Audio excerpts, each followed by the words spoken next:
Per quanto riguarda gli altri risultati d'eccellenza, perdono terreno tutte le dirette inseguitrici, ne approfitta il capolista Dattilo, che allunga in classifica portando il vantaggio a ben 8 punti dall'Acragas.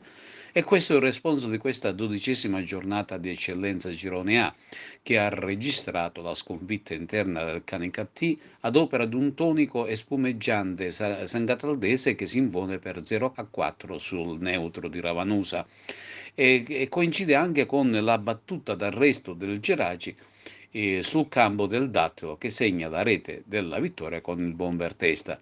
Bene anche la Profavara che supera il Monreale 2-1 con reti di Medaglia e Fallea. Torna a vincere lo Sporting di Vallone grazie al gol di Messina.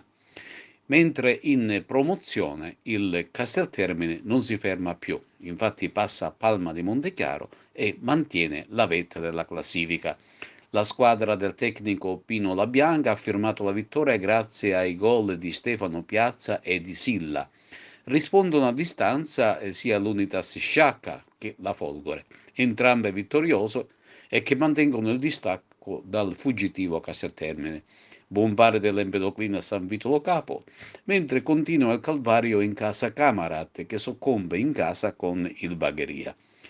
In prima categoria e concludiamo pronto riscatto dell'Atletico Favara che espugna il rettangolo di gioco di Barrafranca con il più classico dei risultati. Vittoria esterna del capolista Atletico Gorgonia con il Villarosa, mentre perde il Gemini a San Cataldo con il Master Pro. Netta sconfitta del Ravanusa sul campo di Caltanissetta per 6-3, mentre continua il momento positivo per Raffadali, che supera senza affanno il Sant'Anna con ben 6 reti. Infine la Libertas non va oltre il pari per 1-1 con la gira dinanzi al pubblico amico.